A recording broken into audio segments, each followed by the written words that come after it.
ইংরেজিতে সেন্টেন্স কখন দেয়ার দিয়ে শুরু হয়? ডিয়ার স্টুডেন্টস এন্ড ভিউয়ার্স, এই বিষয়টা নিয়ে আমরা এখন আলোচনা করব। এই পর্বের আলোচনায় তোমাদের সকলকে স্বাগত জানাই। তোমরা প্রথম থেকে শেষ পর্যন্ত ভিডিওটি দেখো এবং এই ভিডিওটি ভালোভাবে দেখলে তোমরা বুঝতে পারবে যে ইংরেজি সেন্টেন্স কখন দেয়ার দিয়ে শুরু হয়। আমরা সকলেই জানি যে দেয়ার এই শব্দটার অর্থ কি? সেখানে বা ওখানে। এই হচ্ছে দেয়ার শব্দটির অর্থ এবং এটি একটি অ্যাডভার্ব। কিন্তু এখানে দুটো সেন্টেন্স দেখো। এক নম্বর, there is a market in the village. এই সেন্টেন্সটি দেয়ার দিয়ে শুরু হয়েছে এবং এটার বাংলা করলে কি পাচ্ছি আমরা? গ্রামটিতে একটি বাজার আছে। এই সেন্টেন্সটি লক্ষ্য করে দেখো যে ইংরেজি সেন্টেন্সটি দেয়ার দিয়ে শুরু হয়েছে এবং আমরা একটু আগে যেটা দেখলাম এবং আমরা জানি যে দেয়ার শব্দটির অর্থ সেখানে বা ওখানে। তো দেয়ার শব্দটির যে অর্থ সেটা কিন্তু বাংলা বাক্যের মধ্যে নেই। গ্রামটিতে একটি বাজার আছে, তো দেয়ার শব্দটির অর্থ সেখানে। সেখানে শব্দটা দিয়ে বাংলা বাক্যটা শুরু হয় নাই। এবং আরেকটা লক্ষণীয় বিষয় তোমরা দেখো যে ইন দ্য ভিলেজ মানে গ্রামটিতে। প্রথম সেন্টেন্সের শেষের তিনটা শব্দ দেখো, ইন দ্য ভিলেজ, এটার অর্থ হলো গ্রামটিতে। তো ইংরেজি সেন্টেন্সের এটা শেষের দিকে আছে, কিন্তু বাংলা বাক্যে দেখো এটা কিন্তু প্রথমে চলে আসছে। গ্রামটিতে একটি বাজার আছে। আবার ২ নম্বর সেন্টেন্স দেখো, দেয়ার was a temple below the hill. এইটাও দেয়ার দিয়ে শুরু হয়েছে এবং এই যে দেয়ার শব্দটা, তার যে একটা নিজস্ব অর্থ আছে সেটা কিন্তু বাংলা বাক্যের মধ্যে পাওয়া যাচ্ছে না। পাহাড়ের নিচে একটি মন্দির ছিল। এই যে পাহাড়ের নিচে, বাংলায় যেটা আমরা প্রথমে পাচ্ছি, ইংরেজি সেন্টেন্সের কিন্তু এটা শেষে আছে। শেষের তিনটি শব্দ দেখো ২ নম্বর সেন্টেন্সের, বিলো দ্য হিল। এটা ইংরেজি সেন্টেন্সের পরে আছে শেষে, কিন্তু বাংলায় আমরা প্রথমে দেখতে পাচ্ছি। অথচ ইংরেজি সেন্টেন্সের প্রথমে যে দেয়ার শব্দটা আছে ওটার বাংলায় কিন্তু কোনো অস্তিত্ব নেই। আর আরেকটা জিনিস দেখো তোমরা, ১ নম্বর সেন্টেন্স নাম্বার 1, এখানে কিন্তু ইস ভার্বটা আছে। এটা কি ভার্ব? না, এটা বি ভার্ব এবং বি ভার্বের এটা প্রেজেন্ট ফর্ম বা প্রেজেন্ট টেন্স। আবার ২ নম্বর সেন্টেন্সে দেখো দেয়ারের পরে ওয়াস আছে। এটাও কিন্তু বি ভার্ব এবং বি ভার্বের এটা পাস্ট টেন্স বা পাস্ট ফর্ম। তাহলে এই দুটো সেন্টেন্স পর্যালোচনা করলে আমরা কি পাচ্ছি? যে ইংরেজি সেন্টেন্সটি দেয়ার দিয়ে শুরু হচ্ছে, দেয়ারের পরে একটা বি ভার্ব আছে, ইস ১ নম্বরে এবং ২ নম্বরে আছে ওয়াস। সেন্টেন্সগুলো দেয়ার দিয়ে শুরু হয়েছে এবং বাংলা বাক্যগুলোতে কিন্তু দেয়ারের কোনো বাংলা প্রতিশব্দ যেটা, সেটা কিন্তু নেই। আর দুটো সেন্টেন্সের মধ্যে আরেকটা জিনিস দেখো, কোনো কিছু আছে এরকম বোঝাচ্ছে বা ছিল। যেমন গ্রামটিতে একটি বাজার আছে, এখানে বাজার আছে এরকম বোঝাচ্ছে, কোনো কিছু আছে। আবার এটা বর্তমানকাল। আবার অতীতকালে দেখো, এখানে সেকেন্ড সেন্টেন্সেও কিন্তু কোনো কিছু আছে বা ছিল বোঝাচ্ছে। যেমন পাহাড়ের নিচে একটি মন্দির ছিল। তাহলে ১ নম্বরে গ্রামটিতে একটি বাজার আছে অর্থাৎ কোনো কিছু আছে, এবং ২ নম্বরে পাহাড়ের নিচে একটি মন্দির ছিল, কোনো কিছু ছিল। তাহলে কোনো কিছু আছে বা ছিল এরকম অর্থ প্রকাশ করছে। এবং ইংরেজি সেন্টেন্সগুলো দেয়ার দিয়ে শুরু হচ্ছে, কিন্তু বাংলায় দেয়ারের কোনো প্রতিশব্দ বাংলায় কিন্তু পাওয়া যাচ্ছে না। তাহলে এখন প্রশ্ন হলো যে দেয়ার দিয়ে সেন্টেন্স কখন শুরু হয়। তো প্রথম সেন্টেন্স থেকে আমরা একটা ক্লু পেয়ে গেছি যে দেয়ার দিয়ে সেন্টেন্স কখন শুরু হয়। তো প্রথম দুটো সেন্টেন্স পর্যালোচনা করলে আমরা যেটা জানতে পারি সেটা হলো, এক, কোনো কিছু আছে বা ছিল এমন বুঝাতে বাংলা বাক্যটি স্থান বা প্লেস দিয়ে শুরু হয়। তাহলে কোনো কিছু আছে বা ছিল এরকম বোঝাতে বাংলা বাক্যটি যদি স্থান দিয়ে শুরু হয় তাহলে ইংরেজিতে দেয়ার দিয়ে শুরু হবে।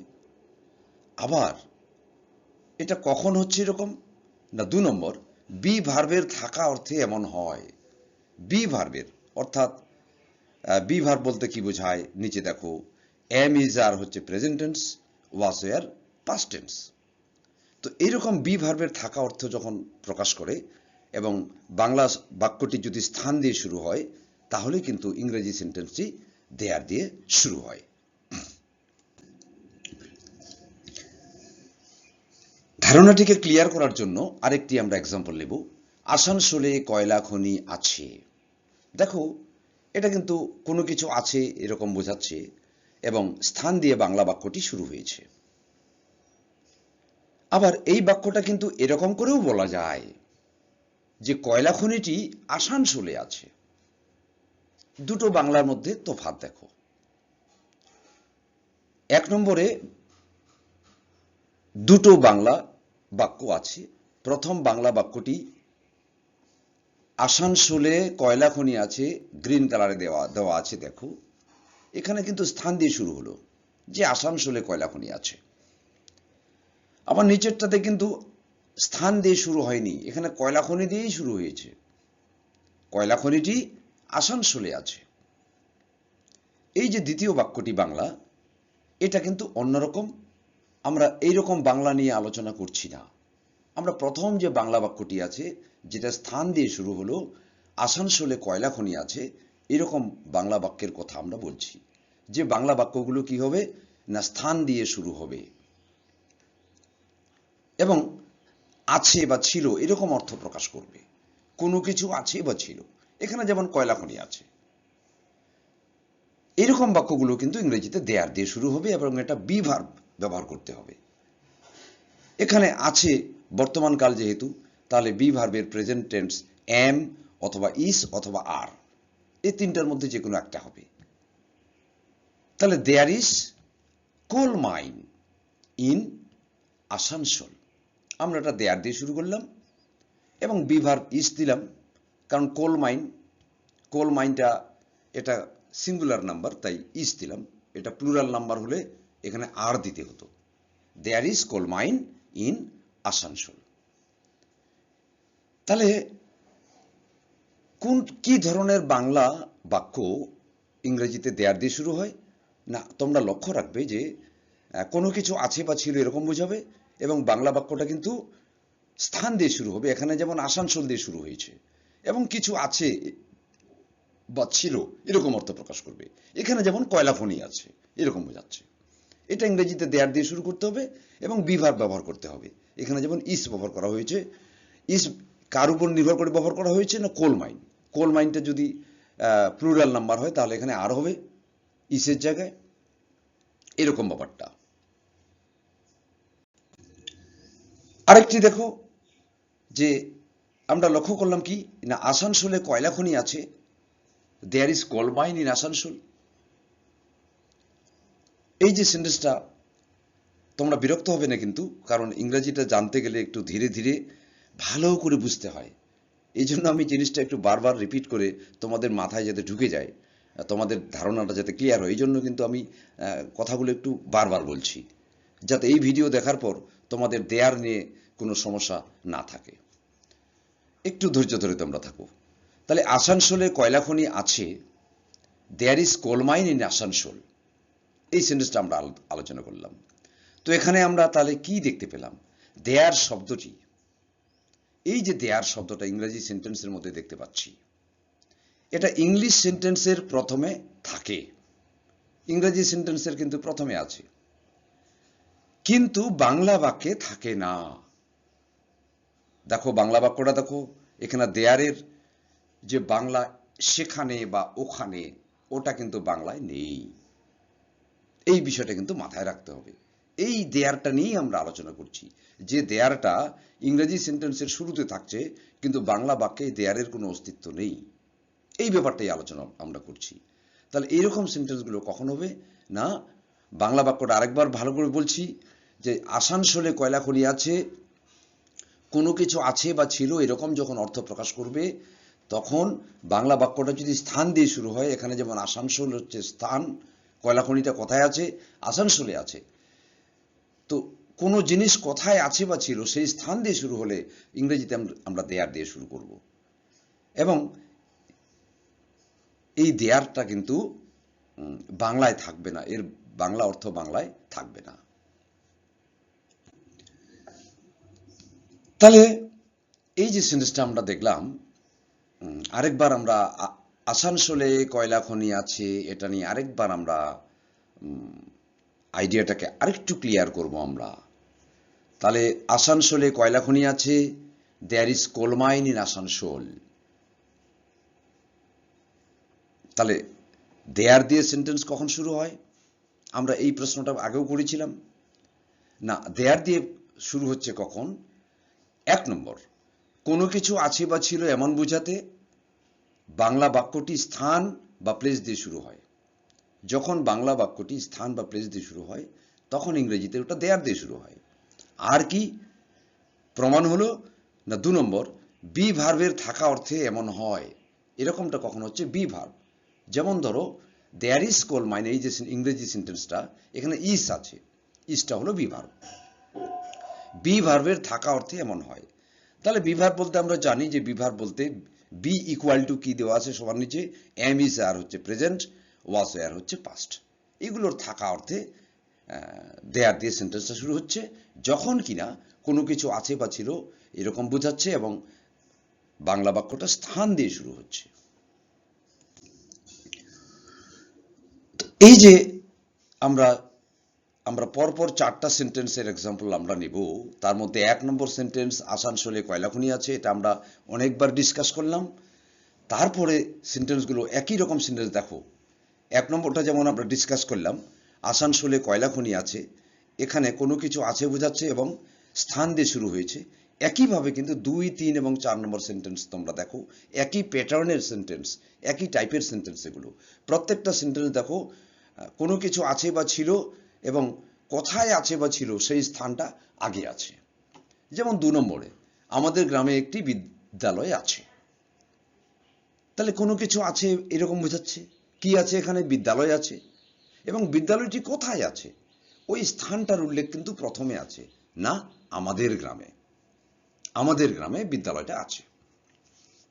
3 নম্বর সেন্টেন্স দেখো, কলকাতায় একটি জাদুঘর আছে, এখানে কি বোঝাচ্ছে না জাদুঘর আছে, কিন্তু বাংলা বাক্যটা শুরু হলো কোথা কি দিয়ে, না জাদুঘরটা কোথায় আছে, কলকাতায়, অর্থাৎ স্থান বা প্লেস দিয়ে বাংলা বাক্যটা শুরু হলো। 4 নম্বর সেন্টেন্স, প্রাচীনকালে এখানে একটি রাজপ্রাসাদ ছিল, তো এখানে অতীতকাল রাজপ্রাসাদ ছিল, কিন্তু রাজপ্রাসাদটা কোথায় ছিল, না একটু আগে দেখো সবুজ রঙে দেওয়া আছে এখানে। অর্থাৎ কোনো কিছু আছে বা ছিল, যে জিনিসটা আছে বা ছিল সেটা কোথায় আছে বা ছিল ওই স্থানটার উল্লেখ প্রথমেই আছে। একই ধরনের একই প্যাটার্নের সেন্টেন্স হচ্ছে এই চারটা। এবং এই ধরনের বাক্যগুলোকে যখন আমরা ইংরেজি করব তখন কিন্তু দেয়ার দিয়ে শুরু করব এবং আছে বা ছিল এরকম বোঝাতে আমরা বি ভার্ব ব্যবহার করব। তাহলে এক নম্বরের তো আমরা বারবার ডিসকাস করেছি। 2 নম্বর বাক্যটা দেখো, 2 নম্বর বাক্যটা আমরা এখানে আলোচনা করব। আমাদের গ্রামে একটি বিদ্যালয় আছে, এখানে আছে বলতে বি ভার্বের এম ইস আর যে কোনো একটা দেব প্রেজেন্ট টেন্স, আর যেহেতু এটা স্থান বা প্লেস দিয়ে শুরু হয়েছে তাই এখানে আমাদের গ্রামে হচ্ছে স্থান, যে স্থানে বিদ্যালয়টা আছে, তাই ইংরেজিতে এটা দেয়ার দিয়ে শুরু করব। There is a school in our village. 3 ও 4 নম্বর সেন্টেন্সের আমরা বাংলা করব। 3 নম্বর, কলকাতায় একটি জাদুঘর আছে, এখানে জাদুঘরটা কোথায় আছে? কলকাতায়। অর্থাৎ বাংলা বাক্যটি স্থান দিয়ে শুরু হলো। এরকম ক্ষেত্রে আমরা দেয়ার দিয়ে শুরু করছি। There is a museum in Kolkata. এখানে আছে বর্তমান কাল যেহেতু, তাই ইস দিয়েছি। এখানে আর হলো না কেন? কারণ আ মিউজিয়াম অর্থাৎ একটি মিউজিয়াম। তোমরা দেখো, তোমরা এই সেন্টেন্সটা এইভাবে পড়বে। একটু আমি অন্য প্রসঙ্গে যাচ্ছি। দেয়ার ইজ এ মিউজিয়াম বলবে তোমরা, তোমরা এটাকে এ বলবে। কিন্তু ডিয়ার স্টুডেন্টস এন্ড ভিউয়ার্স, দেখো এটার দেয়ার ইজ এর পরে এ উচ্চারণ কিন্তু এটা হবে না। এ আমরা যখন পড়বো এ বি সি ডি, যখন আমরা অ্যালফাবেট পড়বো, বর্ণমালা পড়বো, ইংরাজি বর্ণমালা, তখন এ বলবো। কিন্তু এখানে একটা আর্টিকেল, আর্টিকেল হিসেবে এটার উচ্চারণ কিন্তু আ হবে। তোমরা কিন্তু এ উচ্চারণ কেউ করো না, ওটা ভুল উচ্চারণ। কাজে আমি এটাকে আ বলছি। তাহলে there is a museum in Kolkata. এখানে একটি মিউজিয়ামের কথা বলা হয়েছে, এটা সিঙ্গুলার নাম্বার, তাই এখানে ইস হয়েছে। কিন্তু একটি মিউজিয়াম না হয়ে যদি এখানে অনেকগুলো মিউজিয়াম হতো, তাহলে কিন্তু এখানে আমরা কি দিতাম? আর দিতাম। তো যাই হোক, এটা কি হয়েছে? কলকাতা হচ্ছে স্থান, যে স্থানে জাদুঘরটা আছে, স্থান দিয়ে শুরু হয়েছে, তাই দেয়ার দিয়ে শুরু হয়েছে। এবং আছে অর্থে বি ভার্বের প্রেজেন্ট টেন্স ইস হয়েছে, যেহেতু মিউজিয়ামের সংখ্যা 1, সিঙ্গুলার নাম্বার। 4 নম্বর, প্রাচীনকালে এখানে একটি রাজপ্রাসাদ ছিল। কটি রাজপ্রাসাদ? একটি রাজপ্রাসাদ। কোথায় ছিল? এখানে। তাহলে প্লেসটা আগে আছে, তাই দেয়ার দিয়ে আমরা শুরু করলাম। There was a palace here in ancient time. তো প্রাচীনকালে, এনশিয়েন্ট টাইম বাংলায় প্রথমে থাকলেও ইংরেজিতে এগুলো অ্যাডভার্ব অফ টাইম, তো এটা পরের দিকে থাকে। তাহলে দেখো, এই সেন্টেন্স দুটো দিয়ে আমরা এক্সাম্পল প্রায় শেষ করে দেব। তাহলে কলকাতায় একটি জাদুঘর আছে। কোনো কিছু আছে বা ছিল এরকম থাকা অর্থে আমরা ইংরেজিতে দেয়ার দিয়ে শুরু করলাম। কিন্তু বাংলা বাক্যটা শুরু হচ্ছে কি দিয়ে? স্থান দিয়ে, তাই ইংরেজিতে দেয়ার দিয়ে শুরু হলো। তাহলে বাংলা বাক্য যে স্থান দিয়ে শুরু হলো, সেই স্থানটা ইংরেজিতে কোথায় থাকবে? এটা কিন্তু পরে থাকবে, যেমন ইন কলকাতা পরে আছে, দেখো। আবার 4 নম্বরে দেখো, প্রাচীনকালে এখানে একটি রাজপ্রাসাদ ছিল। তাহলে দেয়ার দিয়ে শুরু করলাম। এখানে শব্দটা কোথায় চলে গেল? না, প্যালেসের পরে চলে গেল, কারণ এটা হচ্ছে অ্যাডভার্ব অফ প্লেস। এবং সবশেষে চলে গেল প্রাচীনকালে শব্দটার ইংরেজি, এটা adverb of time, in ancient time. তো ডিয়ার স্টুডেন্টস এন্ড ভিউয়ার্স, আর বেশি আমরা এক্সাম্পল আমরা নেব না। তাহলে এই দুটো এক্সাম্পল আমাদের শেষ এক্সাম্পল। মানে ভালো করে মনে রেখো যে স্থান দিয়ে শুরু হচ্ছে যে বাংলাগুলো বাংলায়, যেমন 3 নম্বরে কলকাতায় একটি জাদুঘর আছে, কলকাতা দিয়ে শুরু হয়েছে। 4 নম্বর, এখানে শব্দটা আগে আছে, রাজপ্রাসাদের আগে আছে। এরকম কোনো কিছু আছে বা ছিল যেটা স্থান দিয়ে শুরু হচ্ছে, তখন আমরা ইংরেজিতে দেয়ার দিয়ে শুরু করছি। তো এই ব্যাপারে একটা, এই এক্সাম্পলগুলো পর্যালোচনা করে আমরা যে জিনিসটা লক্ষ্য রাখলাম, লক্ষ্য রেখেছি এবং যেটা মনে রাখতে হবে সেটা কি না, এই দেয়ার, এই দেয়ারের বাংলায় কোনো অর্থ থাকে না। ইংরেজিতে দেয়ার দিয়ে শুরু হলেও বাংলা বাক্যে কিন্তু এর দেয়ার শব্দটার কোনো অর্থ বা মিনিং থাকে না। এটা আমরা লক্ষ্য করলাম এবং মনেও রাখতে হবে আমাদের। আর কি, নিচে দেখো সেকেন্ড লাইন, সেন্টেন্সটি শুরু করাই তার কাজ। এই যে দেয়ারটা আমরা এতক্ষণ ধরে ব্যবহার করলাম, এটার কাজ হচ্ছে সেন্টেন্সটি শুরু করা, এর অন্য কোনো ফাংশন নাই। 3 নম্বর লাইনে কি বলছে? একে বলে ইন্ট্রোডাক্টরি দেয়ার। হ্যাঁ, দেয়ারের পরিচয়টা আমরা নিলাম। এই দেয়ার কি দেয়ার? এর তো একটা নাম থাকবে। একে বলে ইন্ট্রোডাক্টরি দেয়ার, অর্থাৎ পরিচয় জ্ঞাপক দেয়ার, ভূমিকামূলক দেয়ার, ইন্ট্রোডাক্টরি, যার কারণ, যার কাজটাই হচ্ছে কোনো কিছু পরিচয় করিয়ে দেওয়া বা কোনো কিছুর মুখবন্ধ হিসেবে কাজ করা, এর কাজটাই হচ্ছে সেটা।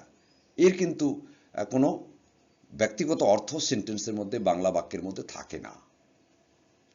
এই 3টা বিষয় কিন্তু আমরা মনে রাখবো।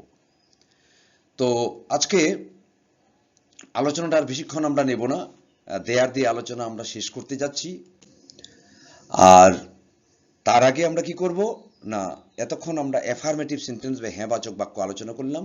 এখন আমরা নেগেটিভ সেন্টেন্স কি করে তৈরি হবে, নাবাচক বাক্যগুলো দেয়ার দিয়ে সেটা আমরা আলোচনা করব। তাহলে নেগেটিভ সেন্টেন্সে নো বা নট ব্যবহার করতে হয়। এক্সাম্পল, এখানে নো বা নটটা কি দিব, এক্সাম্পল দেখলেই তোমাদের ধারণাটা পরিষ্কার হবে। এই গ্রামে বিদ্যুৎ নেই, there is no electricity in this village. এখানে নো ব্যবহার করা হয়েছে ইলেকট্রিসিটি শব্দটার আগে। There is no electricity in this village.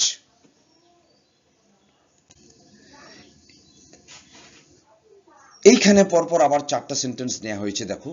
ক্লাসে ছাত্র নেই, there is no students in the class. No ব্যবহার করা হয়েছে নাবাচক বাক্য যেহেতু।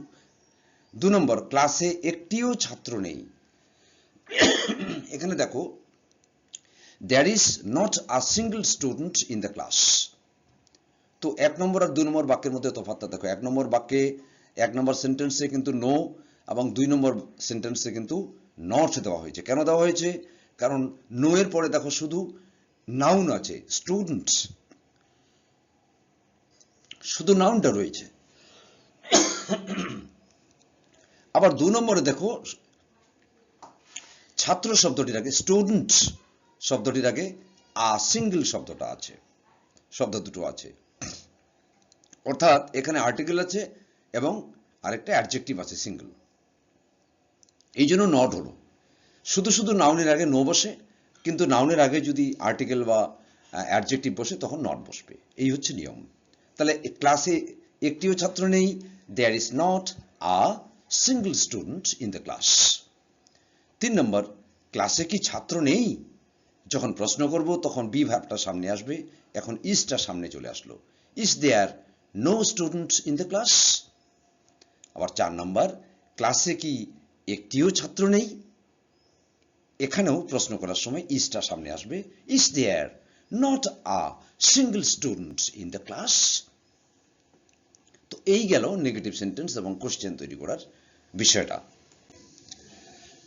তো আমরা আলোচনা শেষ করবার আগে এতক্ষণ ধরে অনেকক্ষণ ধরে ডিসকাস করলাম, সেই পয়েন্টগুলো যাতে ভুলে না যাই যাতে, তার জন্য আরেকবার আমরা দেখে নিচ্ছি চলে যাওয়ার আগে। দেয়ার দিয়ে সেন্টেন্স কখন শুরু হয় এটা আমরা আলোচনা করেছি। না, দেয়ার দিয়ে কখন শুরু হয়? 1 নম্বর, কোনো কিছু আছে বা ছিল এমন বোঝাতে বাংলা বাক্যটি স্থান দিয়ে যখন শুরু হচ্ছে বা প্লেস দিয়ে শুরু হচ্ছে তখনই কিন্তু ইংরেজিতে দেয়ার দিয়ে শুরু হয়। আর এটা কোন ভার্বের ক্ষেত্রে হচ্ছে না, 2 নম্বরে দেখো, বি ভার্বের থাকা অর্থে এমনটা হয়। আর বি ভার্ব বলতে আমরা জানি কি, বি ভার্বের প্রেজেন্ট টেন্স এম, ইজ, আর এবং পাস্ট টেন্স ওয়াজ, এর। আর এই ব্যবহারটার ক্ষেত্রে আমরা কি কি জিনিস মনে রাখবো? প্রথমে, এই দেয়ারের বাংলায় কোনো অর্থ থাকে না। তারপরে সেন্টেন্সটি শুরু করাই তার কাজ, মানে এই দেয়ার শব্দটার কাজ হচ্ছে সেন্টেন্সটাকে শুধু শুরু করা, অন্য কোনো কাজ নেই, তার নিজস্ব কোনো অর্থ নেই। নিজস্ব অর্থটাকে সে স্যাক্রিফাইস করে দিচ্ছে বলা যায়, তার ভলেন্টারি সে এখানে ব্যবহার হচ্ছে। আর এই দেয়ারটাকে কি বলে? একে বলে ইন্ট্রোডাক্টরি দেয়ার। তো ডিয়ার স্টুডেন্টস এন্ড ভিউয়ার্স, আলোচনা এখানে শেষ করছি। তোমাদের কেমন লাগলো অবশ্যই তোমরা কমেন্ট বক্সে কমেন্ট করে জানাবে, এবং তোমরা সকলেই ভালো থাকো। আশা করি তোমরা সকলেই ভালো করে পড়াশোনা করবে এবং ইংরেজিটা ভালো করে শিখবে। তোমাদের জন্য আমার শুভেচ্ছা থাকলো। আর ভিডিওটি অবশ্যই লাইক দিবে এবং শেয়ার করে দিবে বন্ধুদের সাথে। বন্ধুরাও শিখবে, তোমরাও শিখো। আর যে আলোচনাটা তোমরা শিখছো সেটা কিন্তু অবশ্যই বন্ধুদের সাথে ডিসকাস করো, কারণ এই ধরনের আলোচনা যত ডিসকাস করবে, বন্ধুদের সাথে আলোচনা করবে, তত তোমাদের ধারণাটা কিন্তু ভালো হবে। তো আজকে বিদায় নিচ্ছি। পরের ভিডিওতে তোমাদের সাথে আরেকবার দেখা হবে, কিন্তু যাতে পরের ভিডিওতে তোমাদের সাথে আমার দেখা হয়, এই আলোচনা আবার তোমাদের সাথে আমি করতে পারি, তার জন্য অবশ্যই চ্যানেলটিকে তোমরা সাবস্ক্রাইব করবে। ভালো থাকো, সকলেই সুস্থ থাকো।